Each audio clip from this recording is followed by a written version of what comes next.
Good morning friends.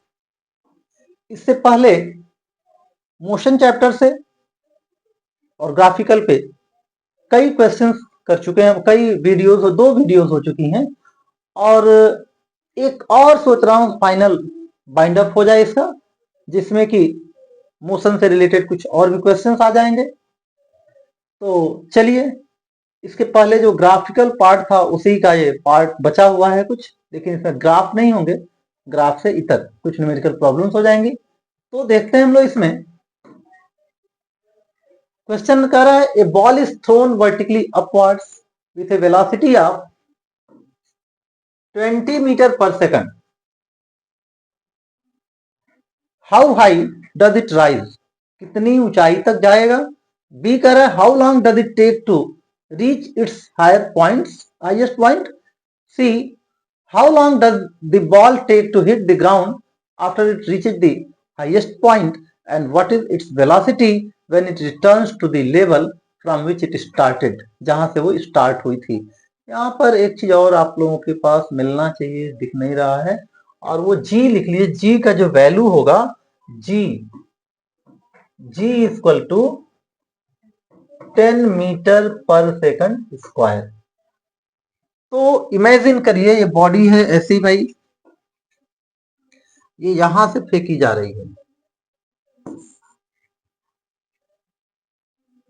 u इसका कितना दिया है? u इक्वल टू दे दिया है इसका 20 मीटर पर सेकंड ऊपर की तरफ, और इसमें एक्सेलरेशन के बदले क्या हो गया भाई? g हो गया, और ये कितना हुआ? 10 मीटर पर सेकंड स्क्वायर, और किधर? इधर की तरफ। तो दोनों की जो डायरेक्शन है अपोजिट है एक दूसरे की, तो यहाँ रिटार्डिंग मोशन होगी। अब इसको ध्यान में रखते हुए हम लोग क्वेश्चन को करेंगे। तो पार्ट ए में क्या करें? How high does it rises. तो सोचिए, पूछा जा रहा है आपसे, u मिल गया, कितनी ऊंचाई तक जाएगी? तो ये मान लीजिए ये इसकी ऊंचाई है, हाईएस्ट ऊंचाई इसकी यहां से यहां तक, यदि यहां तक आ रही है तो उस केस में यहाँ v कितना हो जाएगा? इसका v हो जाएगा 0। और आपसे पूछा जा रहा है कि ये h कितना होगा, हाइट कितनी होगी, ये आपसे पूछा जा रहा है। अब जरा सोचिए कि कौन सा, तो इक्वेशंस ऑफ मोशन एक बार फिर से वो कर लीजिए।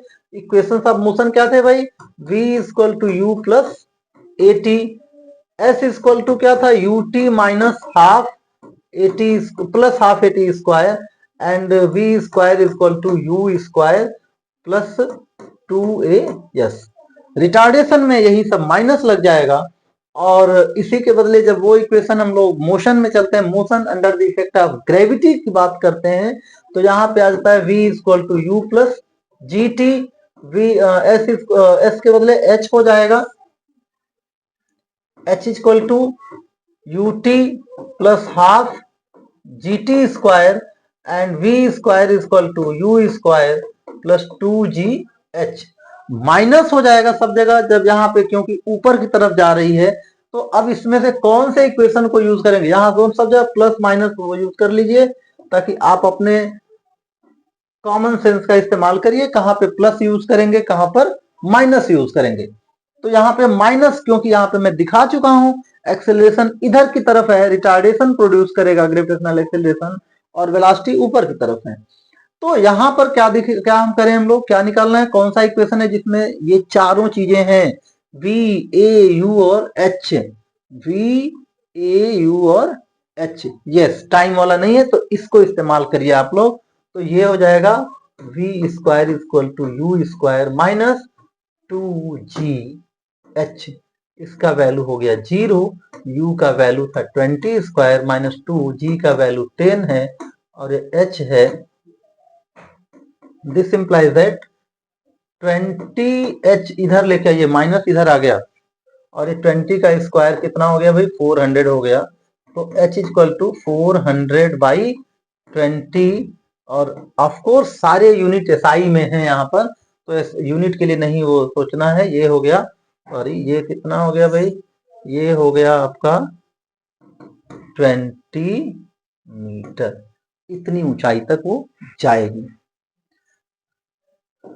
इसके बाद सेकेंड पार्ट के क्वेश्चन पे आ जाइए जरा। सेकेंड पार्ट में क्या कह रहा है? बी में how long does it take to reach its highest point. कितने टाइम तक। तो अब फिर से वही चीज, u दिया है 20 metre per second, v 0, g 10 metre per second square नीचे की तरफ, और आपसे t पूछा जा रहा है कितना होगा। तो अब कौन सा इक्वेशन यूज होगा, v equal to u minus g t. v का वैल्यू 0, u 20, g 10 और यहाँ पर t। तो 10t, this implies 10t equal to कितना हो गया भाई, 20 हो गया।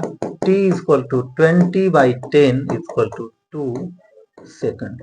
इतना सेकंड इसको लग जाएगा हाईएस्ट पॉइंट पे जाने में। सी क्या कर रहा है, how long does the ball take to hit the ground after it reaches its highest point. Yes, ये यहां से यहां तक जा चुकी है, कितने समय में गई भाई, कितने समय में गई यहां से यहां तक, 2 सेकंड लगा इसको यहां से टॉप तक पहुंचने में। कितना समय नीचे आने में लगेगा। तो ये ग्रेविटेशनल उसका फॉर्मूला है, आप निकालना चाहे तो फिर से यहाँ से 0 से स्टार्ट करके और यहाँ तक आने में टाइम निकाल सकते हैं। वैसे जितना समय जाने में लगता है उतना ही समय उसको आने में लगता है। तो सी का answer time taken to return from highest point equal to time taken to reach the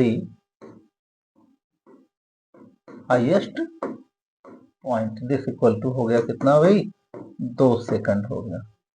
और एक और चीज, what is the velocity when it returns to the level from it from which it started, जहां से वो निकली थी, जहां से फेंकी गई थी, वहां पर आने में कितना वेलोसिटी होगी। तो यहाँ कंसेप्ट ऑफ एनर्जी थोड़ा यूज कर लीजिए कि जितनी उसकी काइनेटिक एनर्जी ऊपर जाते जाते मिनिमाइज होकर पोटेंशियल में कन्वर्ट होते गई, और नीचे आई तो फिर सारी पोटेंशियल एनर्जी उसकी काइनेटिक में कन्वर्ट हो गई। तो उस केस में जिस वेलोसिटी से कोई ऑब्जेक्ट फेंकी जाती है उसी वेलोसिटी से वो नीचे भी आती है, टकराएगी उसी वेलोसिटी से। तो यहां भी वही चीज लिखनी है, velocity with which it hit the ground is equal to velocity with which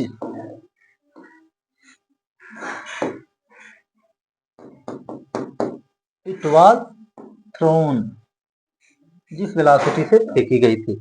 और ये है 20 मीटर पर सेकंड। ये क्वेश्चन का आंसर है।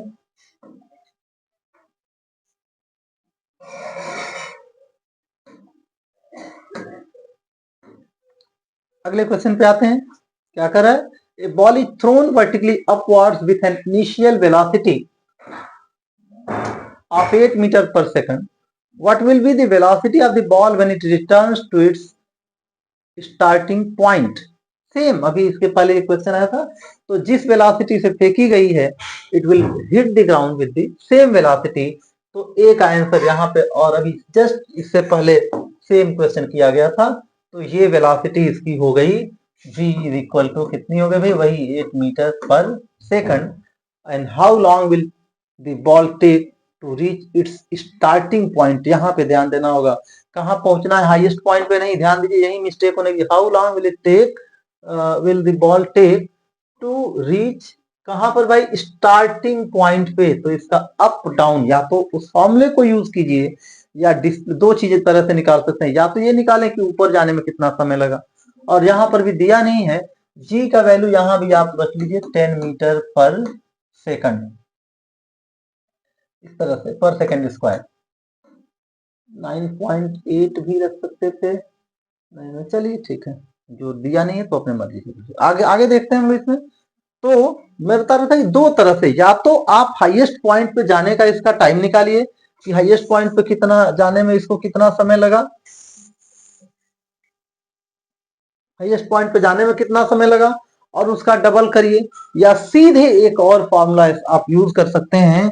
यहां पर u था, u कितना है भाई 8 मीटर पर सेकंड, g 10 मीटर पर सेकंड स्क्वायर नीचे की तरफ, u है ऊपर की तरफ, जिससे कि एक्सेलरेशन रिटार्डेशन का आपको ध्यान रहे। और v क्या हो गया भाई, सॉरी v नहीं बल्कि यस v भी हम लेके चलें तो भी हो जाएगा। निकालना क्या है, टाइम निकालना है। तो यस v इक्वल टू कितना हो गया भाई, जब ग्राउंड को टच करेगा तो 8 मीटर पर सेकंड। कुछ थोड़ा और ऐड करना है, दिमाग पे जोर डालिए। यस वेलोसिटी है नॉट स्पीड, तो ये अब 8 नहीं बल्कि जब आएगी नीचे तो उसी वेलोसिटी से फिर से टकराएगी। या तो ये लेके चलें या इसका इससे भी आ सकते हैं वहां पर, और इससे भी आ सकते हैं, दोनों चीज लेके चल सकते हैं हम लोग। जब वो ग्राउंड पे पहुंचेगी तो उसका जो डिस्प्लेसमेंट था वो नेट डिस्प्लेसमेंट क्या हो चुका है भाई, 0 हो चुका है। और आपको निकालना है टाइम।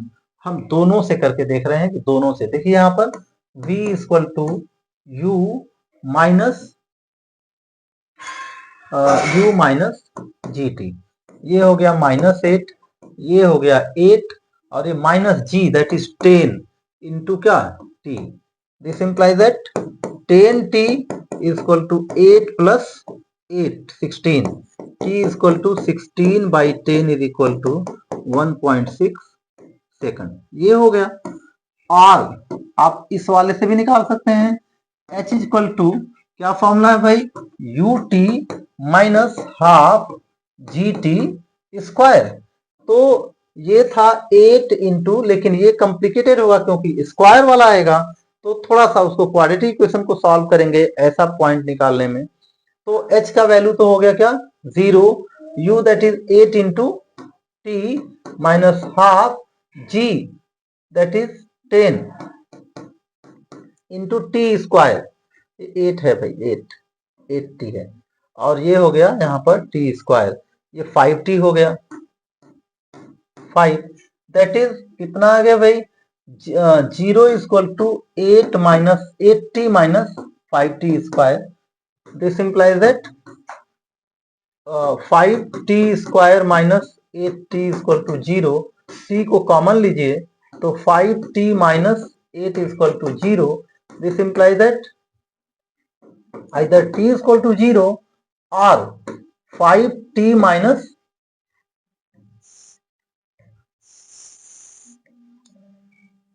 5t, ये implies that symbol है 5t और 5t is equal to 8, t is equal to 8 by 5 is equal to 1.6 second, इतना हो जाएगा। तो ये कंसेप्ट को दिमाग में रखना है, बहुत ही इजीली ये सारे क्वेश्चंस हो सकते हैं। अब देखते हैं क्वेश्चन नंबर 10 को क्या कह रहा है।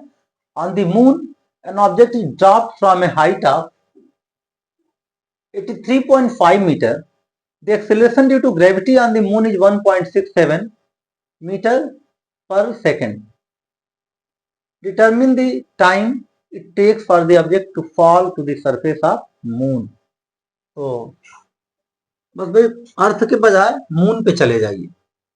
और क्या है यहाँ पर, यहां से मून पे कोई ऑब्जेक्ट है, वो यहाँ पर नीचे मून के सरफेस पे, मून का सरफेस है। h कितना दिया है, h इक्वल टू 83.5 मीटर दिया हुआ है। And acceleration due to gravity on the moon कितना है, g का वहां पे जो वैल्यू है वो है 1.67 मीटर पर second. Determine the time takes for the object to fall on the ground. Time निकालना है हमको, कितना लगेगा इसको। और जब स्टार्ट हुई थी तो यहाँ पर u कितना था, u इक्वल टू 0 मीटर पर सेकंड। बस इसका इस्तेमाल करिए। कौन सा इक्वेशन दिख रहा है भाई, तो सिंपल सा h equal to u t plus, ध्यान दीजिएगा plus half g t square, नीचे आ रही, दोनों का डायरेक्शन सेम ही है, ये भी इधर है, u भी 0 है, चाहे जो भी है डायरेक्शन उसका इधर की तरफ ही है। तो ये तो हो गया 0, कुछ करना नहीं है। हाफ जी कितना है भाई, तो जी का वैल्यू यहाँ पे है 1.67 इंटू टी स्क्वायर। एच का वैल्यू कितना है 83.5।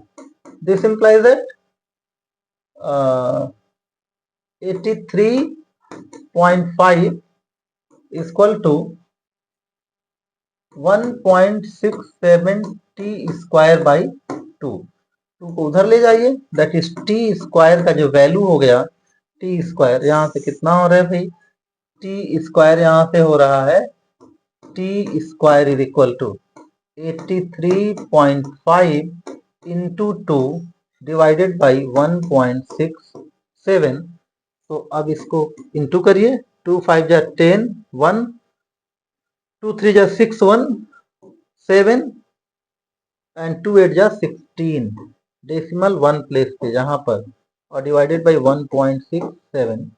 तो ये हो गया कितना भाई, ये कट के आ गया कितना आपका, दिस इक्वल टू आ गया 100 टी स्क्वायर इक्वल टू 100। तो t equal to under root 100 equal to 10 second. इतना सेकंड रखिए। आज के वीडियो में सिर्फ इतना ही। मुझे उम्मीद है कि ये वीडियो आपके कंसेप्ट को क्लियर करने के लिए बहुत ही उपयोगी साबित होगा। Thank you. मेरा वीडियो देखते रहिए और उसे सब्सक्राइब करिए, लाइक करिए और शेयर भी करते रहिए। Thank you.